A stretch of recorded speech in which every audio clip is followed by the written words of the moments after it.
mwese ndabizi ko twese tubyuka duharanira kubaho kandi kubaho neza. Ndifuza ko mwebwe bicaye muri iyi sare kuva uyu munsi muri za nkuru nyinshi musohora ku munsi, ndabinginze nimusevinge ubuzima bw'abana bacu, nimusevinge ubuzima abana barangirika. Ndagira ngo mbabwire yuko nta kintu twageraho na kimwe uko turi muri iyi sare abana bandura buri munsi, kandi ari abanyamakuru ejo bagombye gusimbura, ari bagombye kunsimbura muri kano kazi. Ntabwo twagera ku rwego tugira ahantu generation yose yanduye nk'uko tubona bira bihugu bya Eswatini, South Africa, uva ngo miliyoni 16 bose bararwaye. Mwe muribaza yuko twaba tugana hehe? Muribaza cost bira kandi ibyo nabitegeze mu nyuka neza. Amafaranga twashyira mu kugura imiti yajya mu gukora imihanda no kubaka ubundi buhinzi n'ubworozi. Niba umwizoka, niba wagiye kwishima, niba wagiye muri house party, please sigira cyahari kandi ukwandura biteye ubwoba. Ibi nabonye abantu bandika basubiza hariya ngo nta kibazo n'imiti irahari. Ibiki imiti irahenze. Ntabwo twifuza ko abana bose bandura kubera ko twarangaye tugatangira kwicuza. Kuki uricuza kandi yo kukumagora to nyanga kubyumva nta kibazo. Ntabwo bavuga ababana n'ubwandu cyangwa abanduye, ni ukuvuga ngo abafite virusi itera sida. Dufite virusi itera sida, ntabwo twanduye, nta nubwo tubana n'ubwandu. Ari naho dukosora. Hari ikinyamakuru mwigeze abasirwa arabizi, twagiranye ikibazo basohora amakuru, umuntu aguhaye ubuhamya urangije ngo umuntu kanaka ngo yarasambanye ngo rwatamye. Ubwo n'ikise ko nanduye kubera ko nasambanye. Kababwira bati utwo dufite n'utw'abantu bakuru. Hari n'uherutse kumbwira mu burasirazuba ko umujyanama w'ubuzima ngo yamubwiye ijambo ribi ryamubabaje, aramubwira ngo ndabura kugaha so na nyoko ngo baringanize urubyaro nkaguhe ujye gusambana. Umwana nyine ari kutarataha. Ese RBC niki mugiye gukora kuri iki kibazo cy'udukingirizo kugira ngo tujye dusaranganywa, tuhabwe ababyeyi ngo baringanize urubyaro, ariko n'abajene bashaka kwikingira nabo batubona. Hanyuma ikindi cya société civile, hari ikibazo kijyanye n'imyumvire ku bacuruzi. Umujene urubyiruko ajya kugura agakingirizo, yagerayo bakamubwira ya magambo nyine agiye gusambana. Ndabaza ku mikoranire ya société civile n'umuryango nyarwanda, niki mugiye gukora guhindura iyo myumvire iri mu bacuruzi baha akato abajene cyangwa se bababwira amagambo abakomeretsa? Ariko nyine akenshi umva bagendera kuri iyo myumvire ivuga ngo wa muntu wakwanduje iyo afata imiti, wowe ko nta yindi hejuru dushobora kuba wabasha kubona, harimo abanga kuyinywa bitwaje abakuhaye yamaze kubaka ubudahangara. Icya kabiri ni kuza gusobanukirwa kuri rwa rushinge bavuze bizaruterwa cyane cyane bano bantu bakora umwuga w'uburayi. Ese umuntu urushaka yajya yarukura hehe? Yaza kuri RBC yajya hehe?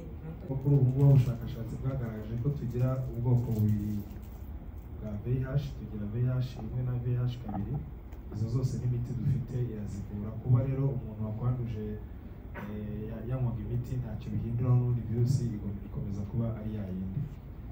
Ikijyanye rero n'ubwo rushinge warubajije, twabivuzeho cyane bihagije, ariko henda mbisubiremo. Ni urushinge twe dusanga muri iriya miti, ariko ari suforme y'ibinini, aho umuntu ushobora kuba aba mu buzima bwamwongera ibyago byo kwandura virusi itera sida, tuba tumufite muri porogaramu, tukamuhereza ibinini anywa buri munsi, afata ikinini kimwe. Mu gihe akibayeho muri ubwo buzima bikaba byamufasha kwirinda kwandura virusi itera sida, ntabwo ari urukingo. Icyahindutse rero, abo twageneraga iyo miti n'ubundi nibo bakigenerwa. Icyahindutse ni uko wa muti bafataga ari ibinini, noneho haje n'undi ushobora gufata urushinge. Aho kugira ngo ufate yenda cya kinini wafataga kimwe ku munsi, ahubwo ukaba wafata urushinge rumwe y'amezi 2. bivuze ko amezi 2 arangiye ntihongere gufata urushinge wasubiye kuri liste nk'umuntu utarigeze arufata. Ni urushinge ruhoraho, bivuze ko aho kugira ngo mu mezi bifata ibinini 56 bisimburwa n'umuti uhawe mu rushinge. Ntabwo ari urukingo, ni wa muti twita prophylaxis umuntu utaraba exposed kuri HIV. Ntabwo ari kuri RBC bayitanga ubu kuko ari uburyo bushya twazanye mu gihugu.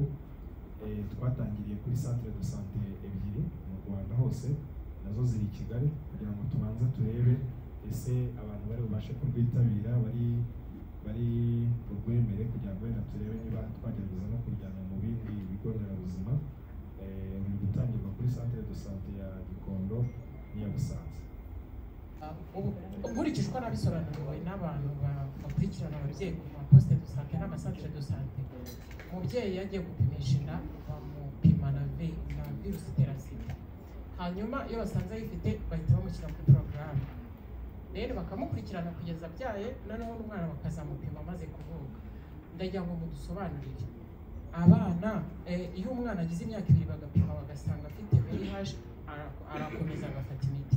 Iyo atayifashe nabyo nuko basanze nta virusi afite. None se aba bana batari ku miti baturuka hehe? Sida yobuje imyaka 2 tugasanga afite virusi itera sida, nyine ajya ku miti. Ariko hari abantu nyine tukigira muri programme twita loss follow up, bagenda ntibagaruke, tukabahamagara nabo tukababura. Ubwo rero yenda nk'ubukangurambaga mwadukorera nuko cya kintu cyo kuvuga akamaro k'imiti, kuko hari abacika intege ntibagarure wa mwana, cyangwa urana harimo n'abana bari muri kiriya kigero nabo bashobora kwanga kujya ku miti ntibagaruke. Abo rero nabo tubura muri programme, akagenda ntagaruke, cyangwa tukamuhamagara tukanamuhura kontakte ze. Icyo mwadufasha niyo mpamvu twe tugira amavizite ajya mu ngo, kugira ngo tumekinge sure ko umuntu wese yagiye ku miti, nta handi hantu baba bagiye n'ubundi baba bahari.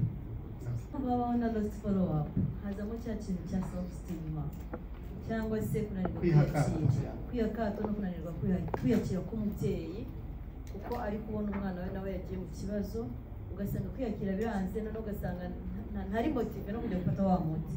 Ntekereza ko tugomba gukaza ingamba mu kwigisha no kwibutsa abanyarwanda bo mu kubyumva nta zindi ditera ari bujye mu kure. Ugasanga rero niyo mpamvu bitugonga cyane abajene mu kujya gushaka udukingirizo byabo. Nawe ngaho umvishe hari umusista watanze urugero ku mwana wagiye gusaba agakingirizo, ba bantu bo badufasha mu makaritsiye akambwira ati ko Rwanda gahe wanyu baringaniza urubyaro. So umuntu ushobora guhura akaba yagukomeretsa cyangwa yatuma kwibutsa ko utagomba kubikora kandi wenda umubiri uri kubigusaba. Anyway, my point kuri RBC cyangwa se n'abandi babishinzwe, natwe abanyamakuru niba mwabibasha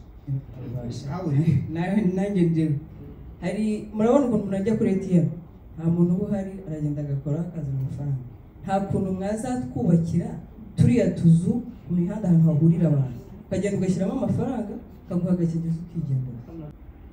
Nakomeje kugaruka mbabwira ko serivisi zijyanye no kwirinda virusi itera sida zitangirwa ubuntu. Kuba zitangirwa ubuntu ntabwo twebwe igihugu imiti tuyibonera ubuntu, sibyo? Iyo tuvuze responsibility ni iki, niho dushaka kugaruka.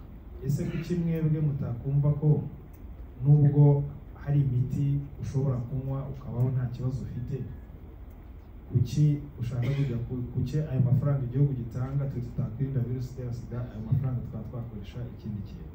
Iyo niyo ya responsibility.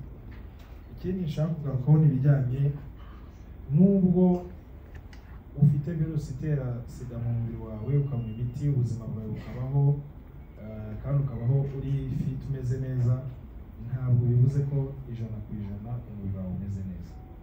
Anytime ushobora guhura n'ikindi kibazo, kuko umubiri wawe ari indwara tujya twita indwara zikora kuri immune system y'umubiri, harimo izo za virusi itera sida n'andi mavirusi, harimo za diabete, harimo n'iki. Ni imiti igusaba discipline yo hejuru ugiye gufata imiti, ariko hari igihe gishobora kugera umubiri nubwo umeze neza, ariko umubiri uba ufitemo icyo nakwita agatotsi mu bijyanye n'ubwirinzi.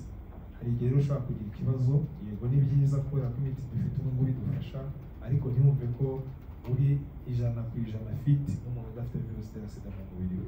Ibi byo ntibishoboka. Icyo kintu rero bigomba kukigarukaho, kandi ugasanga ahantu bavuze ngo abana b'abakobwa basigaye batinya batinya inda kugira kurusha sida, sibyo? Ariko ikintu batari kumva nuko uburyo utwaramo inda nabwo wanduramo sida. Ni ibintu bibiri bijyana. So niba ashobora kuba atinya inda rero akaba yakoresha agakingirizo, nta kibazo, na ya sida ntabwo ari buyandure. Ariko kumbwira ngo ajya gufata imiti kuramo inda, ntabwo ari ibyo bibazo byonyine bimutera. Ikintu twebwe nk'ubutumwa tugomba kubaha, ese reka mbe nk'urugero rworoshye runumvikana. Kera habagaho wenda nuko muri iyi minsi malariya yongeye ikagaruka, ariko hari igihe twagezemo rwose malariya isa nk'iyibagiranye. Mbese kuba hari imiti ivura malariya igakira, kuki buri gihe bahora badukangurira kurara muri supanete? Kuki tuyiraramo? Nuko tuzi ko ibyo byakatugenzeho turi kwivuza ya malariya cyangwa turi kwivuza ya virusi itera sida, hari ibindi byagakemuye. So twizere ko uko tuzakomeza kubona imiti y'ubuntu ariko bizahora, hari igihe gishobora kugera natwe tukagira contribution yacu dutanga kuko ibikenewe. So ni ukuvuga ngo rero mu butumwa dutanga, kuba dufite imiti idufasha kugabanya ubukana bwa virusi itera sida, ntabwo ari byo byagakwiye gutuma twirara kugira ngo twishore muri iyo mibonano mpuzabitsina idakingiye.